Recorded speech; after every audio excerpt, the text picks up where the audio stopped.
नमस्कार साथियों, दृष्टि आईएएस के इन डेप्थ प्रोग्राम में आपका स्वागत है। आज बात करेंगे एक ऐसी खोज की जो शायद हमारी सदी की सबसे अहम खोज हो सकती है, या एक ऐसी खोज कहें जिसमें हमें बहुत बड़ी सफलता मिली है। वो है कृत्रिम सूर्य की, यानी कि नाभिकीय संलयन की प्रक्रिया में वैज्ञानिकों ने ऐसी फाइंडिंग्स की हैं जो शायद आने वाले भविष्य में हमारी ऊर्जा आवश्यकताओं के लिए बहुत अहम साबित हो सकती हैं। कौन सी ऊर्जा आवश्यकताएं? नवीनीकरणीय स्रोतों की ऊर्जा आवश्यकताएं। जैसे हमारे पास बहुत सारी एनर्जीज हैं, पवन ऊर्जा है, जल ऊर्जा है, वायु ऊर्जा है। तो उसी प्रकार से परमाणुओं को जोड़ने के बाद उनसे जो ऊर्जा हमें मिलती है, जिसको परमाणु संलयन हम कहते हैं, उससे मिलने वाली ऊर्जा में हमने फाइंडिंग्स की हैं, यूएसए के वैज्ञानिकों ने की हैं। उस खबर को समझेंगे और समझेंगे कि प्रक्रियाएं क्या हैं और कैसे आने वाले समय में हमारी ऊर्जाओं का जो भविष्य है वो बदल सकता है। बात क्या करेंगे, बात देखेंगे कि खबर क्या है, फिर उसका विकास, यानी कि ऊर्जा का जो विकास हुआ है वो किस प्रकार से हुआ है पिछले 30-50 सालों में, और जो परमाणु संलयन की प्रक्रिया है उससे मिलने वाली ऊर्जा कितनी अच्छी है, कितनी बुरी है, क्या लाभ हैं, क्या हानियां हैं, उनको देखेंगे। और फिर देखेंगे कि क्या और प्रयास किए जा रहे हैं इस ओर में और भारत उनमें कहाँ है। इसके बाद आईटीईआर को समझेंगे, जो एक संगठन है जो इस प्रकार की खोजें करता है, भारत भी उसका सदस्य है। और आखिर में एक प्रश्न देखेंगे। तो ये सब चीजें देखने के बाद जो आज का करंट का पोर्शन है, अगर आप स्टैटिक का पार्ट पढ़ना चाहते हैं तो आप ऊर्जा स्रोतों के बारे में पढ़िए, नवीनीकरणीय ऊर्जा स्रोतों के बारे में पढ़िए, और जो रिन्यूएबल एनर्जी में भारत लगातार प्रयास कर रहा है उसे मेंस के खंड में भी आप जोड़कर देख सकते हैं। वहां भी अपने आंसर में इस प्रकार के उत्तरों को आप ऐड कर सकते हैं जिससे आपको अच्छे पॉइंट्स मिले। तो ये खबर है, understanding the fusion energy breakthrough announced by US scientists. तो यूएस के साइंटिस्ट ने खोज की है। अब अपनी खबर पर चलते हैं, क्या हुआ है देखिए। पहली बार परमाणु संलयन प्रक्रिया से ऊर्जा में शुद्ध लाभ मिला है। शुद्ध लाभ का मतलब ये है कि पहले जब हम दो प्रकार की प्रक्रियाएं हैं, ये परमाणु है और इससे हम संलयन भी करते हैं और विखंडन भी करते हैं। तो अभी जो हमें एनर्जी मिलती है, जो हमारे न्यूक्लियर रिएक्टर्स हैं जहां से हम एनर्जी प्रोड्यूस करते हैं, वो एनर्जी विखंडन की एनर्जी है। यानी कि जब यूरेनियम का एक परमाणु लीजिए आप, तो यूरेनियम के परमाणु को जब तोड़ा जाता है दो हिस्सों में, तो जो टूटे हुए दो परमाणुओं के जो हिस्से होते हैं उनका द्रव्यमान जो पहला परमाणु जो तोड़ा गया था उनके द्रव्यमान से कम होता है। और जो कम होने का कारण है, जो उनका द्रव्यमान कम होता है, उसके एवज में एनर्जी रिलीज होती है। उस एनर्जी रिलीज होने की प्रक्रिया में हम उसे कंट्रोल करके जो एनर्जी निकली है परमाणु के टूटने से, उसे हम प्रयोग कर लेते हैं। यह परमाणु विखंडन की प्रक्रिया है शॉर्ट में। अब हम संलयन के प्रयास कर रहे थे कि क्या अगर किसी दो परमाणु के टूटने से एनर्जी निकलती है तो क्या दो परमाणुओं के जुड़ने से भी एनर्जी निकल सकती है। वैज्ञानिकों ने 1950 में यह कहा था कि हाँ, निकल सकती है, और उसके लिए प्रयास जारी कर दिए थे। लेकिन अब तक होता क्या था? होता यह था कि जब परमाणु दो जुड़ते थे तो उन परमाणुओं को एक्टिवेट करने के लिए जो एनर्जी की आवश्यकता होती थी वो उनसे निकलने वाली एनर्जी से हमेशा कम रहती थी। क्यों? क्योंकि जब आप दो परमाणुओं को जोड़कर अगर एनर्जी निकालेंगे तो जब वो एक्टिवेट होंगे उसके लिए आपको बहुत ज्यादा टेम्परेचर की आवश्यकता होती थी। कितने टेम्परेचर की आवश्यकता होती थी? जितना सूर्य के केंद्र में जितना होता है उससे करीब 10 गुना मान लीजिए आप। तो सूर्य अपने आप में कितना गर्म है, और उसके ऊपर आपको उससे 10 गुना एनर्जी चाहिए उन दोनों परमाणुओं को जोड़ने के लिए। तो जब इतनी एनर्जी लगेगी, इतनी एनर्जी हम बाहर से इनपुट में दे देंगे, तो जो आउटपुट होगी दोनों परमाणुओं की जुड़ने से वो हमेशा कम होगी जितनी हमने दी थी उस एनर्जी से। लेकिन पहली बार ऐसा हुआ है कि वो जो एनर्जी हमने डाली दो परमाणुओं को जोड़ने के लिए, और जो एनर्जी निकली, निकली हुई एनर्जी ज्यादा है डाली गई एनर्जी से। तो ये अपने आप में इसलिए बहुत अहम हो जाता है ये विकास, कि पहली बार ऐसा हुआ कि निकली हुई एनर्जी ज्यादा है। अब हम उस एनर्जी को लगातार बढ़ा सकते हैं। अभी मान लीजिए कि 5% निकली, जो नेट लाभ हम बोलते हैं, शुद्ध लाभ की एनर्जी जो है वो इस बार 5% निकली, अगली बार 10, 15, और इस प्रकार से हम एफिशिएंसी लगातार बढ़ाते जाएंगे। और ऐसे अन्य पदार्थों को भी देखेंगे, एलिमेंट्स को भी देखेंगे जिससे वो एनर्जी ज्यादा निकल सकती है। तो ये पहली बार हुआ है इतिहास में, इसलिए बहुत बड़ी ये खबर हो जाती है। अब हम इसके पीछे क्यों पड़े हैं कि जो रिन्यूएबल एनर्जी सोर्सेज हैं वो हमारे पास ऑलरेडी बहुत हैं, लेकिन हम इसके पीछे क्यों हैं कि संलयन की प्रक्रिया से हमें एनर्जी क्यों चाहिए, क्यों हम विखंडन पर नहीं खुश हो सकते या संतुष्ट क्यों नहीं हो सकते? तो उसका कारण ये है कि ये सबसे भरोसेमंद स्रोत है, यानी कि एक ऐसा स्रोत जो शक्तिशाली भी है, यानी कि जो एनर्जी निकलेगी वो ज्यादा निकलेगी, और दूसरी बात ये कि जो एनर्जी संलयन में निकलती है विखंडन वाली एनर्जी की अपेक्षा वो कम हानिकारक होती है। कैसे? आपने देखा होगा, आपने एक नाम सुना होगा, चेरनोबिल, जिसे चेरनोबिल भी कहा जाता है। अगर हम रशियन नहीं जानते तो चेरनोबिल कहेंगे, चेरनोबिल, जो भी आप समझे। वहां पर एक बहुत बड़ा हादसा हुआ था। वहां पर रेडियो एक्टिविटी फैल गई थी परमाणु संयंत्र में किसी प्रकार की खराबी आने से, और बहुत लोगों की जानें गई, बहुत लोग विक्षिप्त हो गए, बहुत लोग बाद में भी अलग अलग प्रकार से विक्षिप्तता के साथ पैदा होते रहे। और ऐसे अन्य केसेस हैं, जैसे आपने जापान में देखा होगा, तो जापान में जब परमाणु बम गिराए गए तो वहां पर रेडियो एक्टिविटी फैली और आने वाली पीढ़ियों पर वो सारी कहानी आप जानते हैं, भोपाल गैस त्रासदी। इसी प्रकार से जो ये वाला है, जो विखंडन जहां पर होता है वो ज्यादा हानिकारक है, और संलयन वाली जो प्रक्रिया है वहां पर रेडियो एक्टिविटी के चांसेस 0 हैं, या कहें कि बहुत कम है। इसलिए हम इसकी तरफ इतना भागते हैं। और जो संलयन की प्रक्रिया है वो मुख्यतः सूरज में होती है, और बाकी जो तारे आप जो भी जानते हैं वहां पर यही प्रक्रिया होती है, और साइंटिस्ट लगातार लगे हुए हैं इसके पीछे, और अभी हमें पहला ब्रेक थ्रू मिला है। अभी देखिए हम क्या करते हैं, भारी तत्वों को नियंत्रित करने से हल्के तत्व में विभाजित हो जाते हैं। मान लीजिए कि कोई, जैसा मैंने आपसे पहले कहा कि परमाणु जो होता है उसके न्यूक्लियाई में बहुत एनर्जी होती है, और न्यूक्लियाई की एनर्जी को हम तोड़ भी सकते हैं और 2 न्यूक्लियाई को जोड़ भी सकते हैं, या उनको आपस में टकरा भी सकते हैं, जिससे वो जुड़ने की प्रक्रिया पूरी होती है।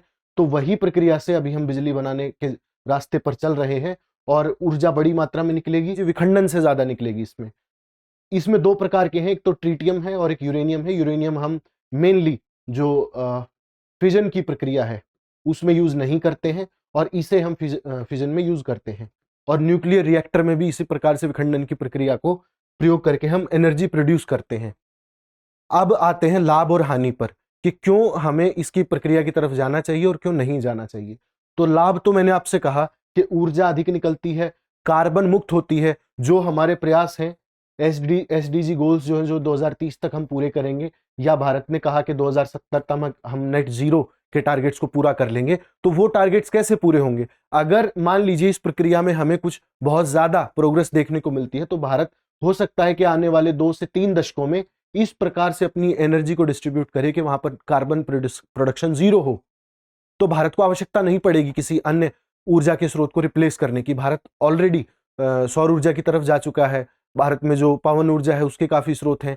लेकिन अगर मान लीजिए इस प्रकार के रिएक्टर लगते हैं हमारे यहाँ पे, तो हम तो ऑलरेडी नेट जीरो कार्बन में आ जाएंगे। फिर विकिरण 0 होता है, जैसे मैंने आपसे कहा कि कोई रेडियो एक्टिविटी का कोई खतरा नहीं होता है इसमें। समस्याएं क्या हैं?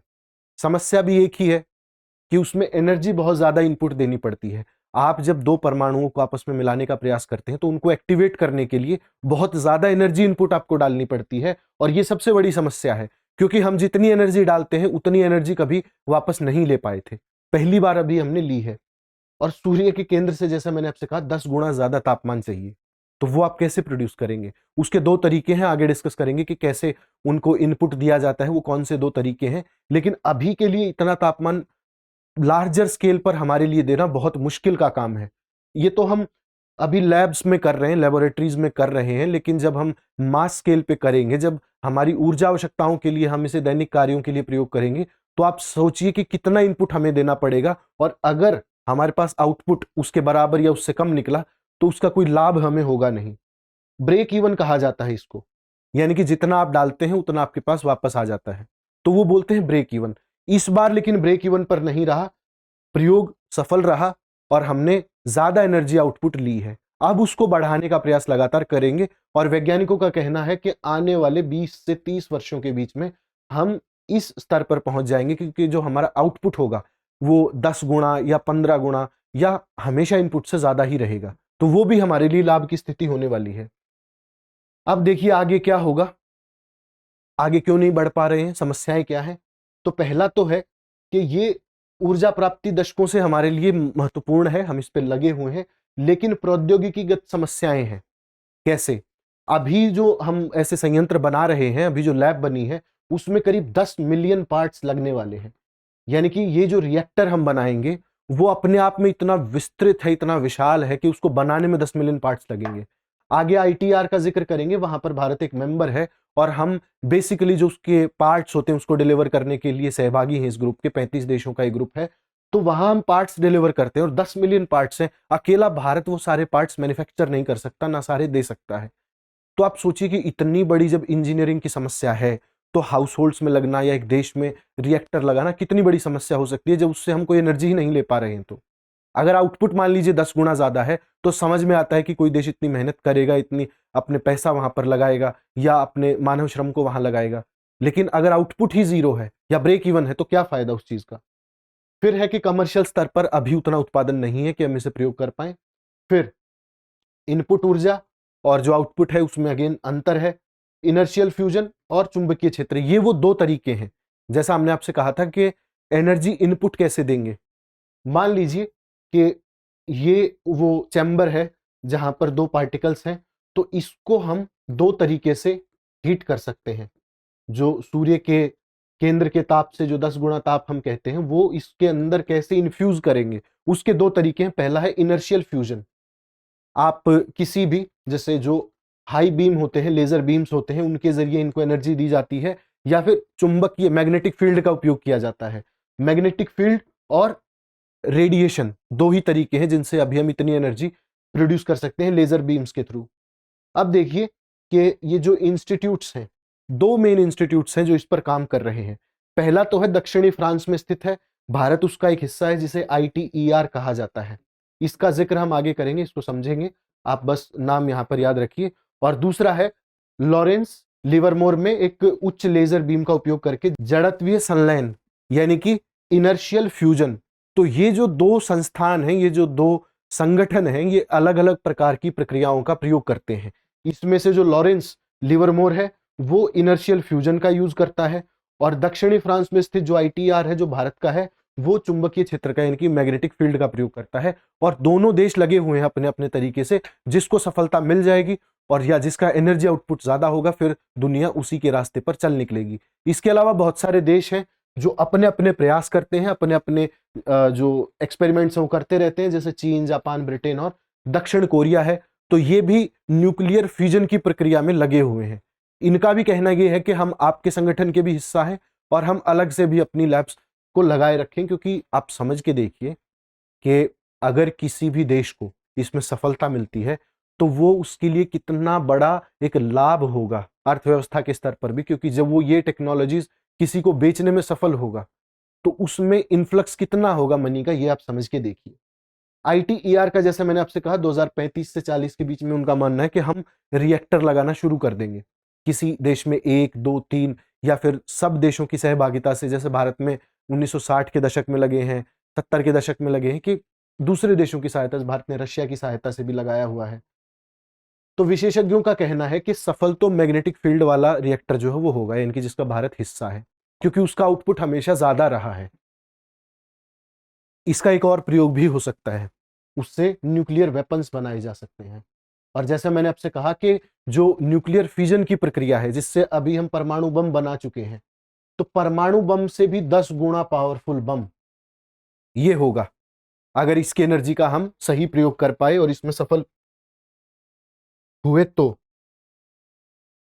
यूके में स्थित है, जेट नाम की प्रयोगशाला है, JET, और उसमें चुंबकीय संलयन का प्रयोग किया जाता है, यानी कि मैग्नेटिक फ्यूजन। इसने पहले पिछले अपना जो रिकॉर्ड था 59 मेगा जूल एनर्जी, उससे ज्यादा एनर्जी, और ये सबसे ज्यादा है अभी तक की। पहले इन्होंने 25 मेगा जूल के करीब की एनर्जी फाइंड की थी आउटपुट में। तो ये कहते हैं कि ये बहुत ज्यादा एनर्जी हमारे लिए अभी के लिए, क्योंकि ये पिछले प्रयोगों से 10 गुना ज्यादा है हमारे लिए, या दुगने से भी बहुत ज्यादा है। और पहले के जो प्रयोग हैं उनसे लगातार बढ़ती हुई जा रही है, पहले प्रयोग से 10 गुना है। अब इनको पहले तो ऊर्जा मिलती नहीं थी आउटपुट में, अब मिलने लगी है धीरे धीरे। अब ये कहते हैं कि हम अपनी ऊर्जा को सस्टेन नहीं कर पाते हैं, कि हमारी जो ऊर्जा है वो मुश्किल से 50 सेकंड, 100 सेकंड इतने तक निकलती है। तो हम क्या प्रयास करते हैं इस प्रयोगशाला में, जेट में, कि उसको बढ़ाने का प्रयास लगातार करते रहें। और भारतीय जो वैज्ञानिक है जो इसमें लगे हुए हैं, उनका कहना है, जो ITER का पार्ट है, भारत कहता है कि 3000 सेकंड तक हम इसे चलाना चाहते हैं। और कहते हैं कि अगर शॉर्ट टर्म तक चलाएंगे, यानी कि 300 से 500 सेकंड तक अगर इस रिएक्टर को चलाएंगे, तो 10 गुना ऊर्जा प्राप्त हमें होगी। यानी कि लॉन्ग रन में, लंबी अवधि में ऊर्जा का निकास जो है वो कम होता है, और छोटी अवधि में ज़्यादा होता है, ये कहना है वैज्ञानिकों का। इसके अलावा जो अभियांत्रिकी की समस्या है, इंजीनियरिंग की समस्या है, वो मैंने आपसे कहा कि बहुत ज़्यादा पार्ट्स होते हैं, 10 मिलियन के अराउंड, तो उनको असेंबल करना अपने आप में एक चुनौती है। उसको कैसे करेंगे ये भी भविष्य में हमें देखना रहेगा। अब आते हैं ITER पर। तो जो ITER रिएक्टर मशीन असेंबल होने की प्रक्रिया है, उसका एक भारत हिस्सा है। उसके जो 35 देश हैं ITER के, भारत एक है, और भारत का जिम्मा है कि आप हमें मशीनें असेंबल करके दें या मशीनों के स्पेयर पार्ट्स दें, जिससे हम अपनी वेधशाला, प्रयोगशाला सब जो है वो बना पाएं। अब 7 देश हैं, 7 सदस्यों में 10 मिलियन पार्ट्स बटे हुए हैं। सातों देशों को बनाने हैं, असेंबल करने हैं, उनको पहुंचाना है US। तब ये प्रक्रिया चलेगी और तब उसके बाद सारी दुनिया इस जो फिजन की प्रक्रिया है उसका लाभ ले पाएगी। और इनका कहना है कि ये दुनिया की सबसे बड़ी मशीन होगी, यानी कि इससे बड़ी मशीन हमने आज तक नहीं बनाई है, और अगर ये बनेगी तो अपने आप में एक इंजीनियरिंग का भी नमूना ये होने वाली है। अब जो मेन कुछ बड़े बड़े जिनको कहें कि इंजीनियरिंग के कमाल जिनको हम कह सकते हैं, वो सर्न में लार्ज हेड्रॉन कोलाइडर है, जहां से हमने गॉड पार्टिकल फाइंड आउट किया था। तो ये वो वाली प्रयोगशाला है, ये कहते हैं कि उससे भी बड़ी होने वाली है, और वो अपने आप में बहुत बड़ा है। आपने देखा होगा, आप फिर जाके देख सकते हैं, वो इतनी बड़ी प्रयोगशाला है कि उससे भी बड़ी ये होने वाली है। फिर जो परियोजना है लीगो परियोजना, जिससे हम गुरुत्वाकर्षण तरंगों का पता लगाते हैं कि किस स्थान पर कितनी सघन है, कितनी कम है, तो उससे भी ये बड़ी होने वाली है। ये 2 सबसे बड़ी प्रयोगशालाएं पूरी दुनिया में है, इनसे भी बड़ी होने वाली है। अब आते हैं ITER पर, अंतरराष्ट्रीय थर्मोन्यूक्लियर प्रायोगिक रिएक्टर। तो इसमें 35 देश हैं, जैसा मैंने आपसे पहले कहा, 1985 में शुरू हुआ, फ्रांस में स्थित है, भारत इसका एक देश है, और इसका एकमात्र उद्देश्य है कि न्यूक्लियर फिजन से एनर्जी को प्रोड्यूस करना। और ये किसका प्रयोग करते हैं? ये मैग्नेटिक फील्ड का उपयोग करके जो इनपुट एनर्जी है उसको प्रदान करते हैं। तो ये थी हमारी आज की चर्चा। अब आज का क्वेश्चन नोट करिए और इसे लिखकर देखने का प्रयास कीजिए। हमारा सवाल है कि कार्बन मुक्त ऊर्जा के संदर्भ में परमाणु संलयन के क्षेत्र में हुई खोज को रेखांकित करते हुए इसके भविष्य की संभावनाओं पर चर्चा करें। 250 शब्दों का ये प्रश्न है, आप लिख के देखिए। और इसके अलावा आप अगर जो नवीकरणीय ऊर्जा के क्षेत्र में जो भी डेवलपमेंट्स भारत जिनका हिस्सा है हो रही हैं, उन पर नजर रखिए। और जो नवीकरणीय ऊर्जा स्रोतों पर बात की जाती है उसमें अगर आप इसे लिखेंगे, ये जो नई खोज हुई है इसको कोट करेंगे, तो आपके लिए बेहद फायदेमंद होने वाला है। इसके जरिए आप जो स्टैटिक पोर्शन है रिन्यूएबल एनर्जी में, और भारत के जो प्रयास है रिन्यूएबल एनर्जी को लेकर के, या जो SDG गोल्स है उनको प्राप्त करने के लिए भारत किस प्रकार से अलग अलग देशों के साथ सहभागिता करता है और अंतर्राष्ट्रीय संगठनों का हिस्सा है, उसमें आप इसे लिखकर देख सकते हैं। तो आज की चर्चा यहीं खत्म करते हैं, आपसे कल फिर मिलेंगे, तब तक के लिए धन्यवाद।